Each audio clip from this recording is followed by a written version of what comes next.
Mind बहुत ज़्यादा powerful होता है। वो हर उस काम को करने में बहाना बनाएगा जिसमें उसको एफर्ट लगाना पड़ता है, चाहे वो काम सही हो या फिर गलत हो, अच्छा हो या फिर बुरा हो, फिर कोई चीज़ मैटर नहीं करती। अगर एफर्ट लगाना पड़ रहा है तो आपका माइंड बहाने बनाएगा ही बनाएगा। पढ़ने में एफर्ट लगाना पड़ता है, इसलिए माइंड हमारे सामने बहाने की पूरी पूरी लिस्ट रख देता है कि सुबह जल्दी उठकर इसलिए नहीं पढ़ सकता क्योंकि रात को लेट सोए थे। तो क्यों सोए थे? किसने कहा था रात को लेट सोने के लिए?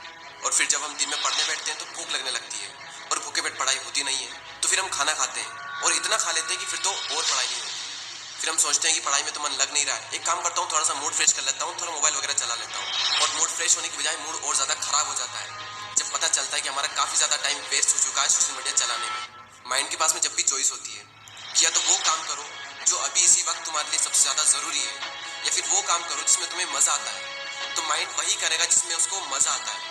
और जिस काम में तुमको जितना ज़्यादा मज़ा आता है वहाँ पर तुम्हारा कॉन्सेंट्रेशन का लेवल इतना ज़्यादा होता है जिसकी कोई लिमिट नहीं। कई सारे लोग कहते हैं कि मेरी कॉन्सेंट्रेशन पावर बहुत वीक है, मेरा दिमाग कमज़ोर है। कोई कमज़ोर नहीं है, ये देखो कि तुम्हें सबसे ज़्यादा मज़ा किस काम को करने में आता है, वहाँ पर तुम्हारा फोकस उतना ही ज़्यादा होता है और इतना होता है जिसकी कोई लिमिट नहीं। तो यहाँ पर सीधी सी बात ये निकल करके आती है कि अगर आप अपने माइंड के हिसाब से चले तो आपका माइंड आपको बर्बाद करके रखेगा। जैसे कुछ फ्रेंड्स होंगे जिनमें से कुछ तो बहुत आगे निकल जाएंगे और कुछ लोग जहाँ पर है वहीं रह जाएंगे। लेकिन आज तो आप सब सेम लेवल पर हो, तो क्या वजह है जिसकी वजह से कुछ तो बहुत आगे निकल जाएंगे और कुछ लोग जहाँ पर है वहीं रह जाएंगे? क्या वजह है जिसकी वजह से कुछ लोग अपनी लाइफ में कुछ कर जाते हैं और कुछ लोग अपनी लाइफ में कुछ नहीं कर पाते? देखो, हर इंसान के पास में हर दिन चॉइस होती है।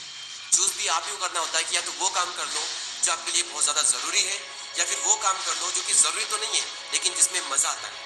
और जैसे जैसे आप चूज करते चले जाओगे आपका फ्यूचर बनता चला जाएगा। आपको पता भी नहीं चलेगा, आपकी लाइफ बर्बाद भी हो सकती है और आपकी लाइफ आबाद भी हो सकती है। वो डिपेंड करेगा आपकी चॉइस पर कि आप क्या चूज करते हो।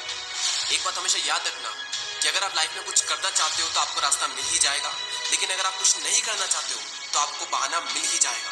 और अगर बहाने बनाने लग गए तो जहां पर वहीं रह जाओगे, कुछ नहीं कर पाओगे अपनी लाइफ में।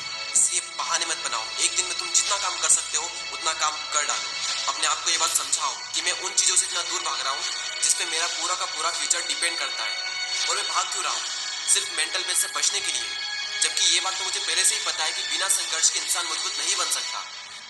अगर सूरज की तरह चमकना है तो उसकी तरह चलना भी होगा, उसकी तरह तपना भी होगा। अपने आप से कहो कि मैं तैयार हूँ हर वो काम करने के लिए जो अभी मेरे लिए सबसे ज्यादा जरूरी है। अब उस काम को करने में कितना भी एफर्ट क्यों ना लगाना पड़े, कितना भी दर्द क्यों ना हो, मैं तैयार हूँ उस काम को करने के लिए। शुरुआत में भले ही थोड़ा दर्द होगा लेकिन बाद में आपको ही मजा आएगा। तो एक दिन में तुम जितना काम कर सकते हो उतना काम कर डालो। और जब हमारे पास में चॉइस होती है कुछ करने की, तो वो करो जो तुम्हारे लिए सबसे ज्यादा जरूरी है। और जो भी काम तुम करो उसमें जी जान लगा देना और कहो खुद से कि गर्व होगा एक दिन। क्योंकि गौतम बुद्ध ने एक बार कहा था कि हजारों लड़ाइयां जीतने से अच्छा है कि खुद पर विजय प्राप्त कर ली जाए।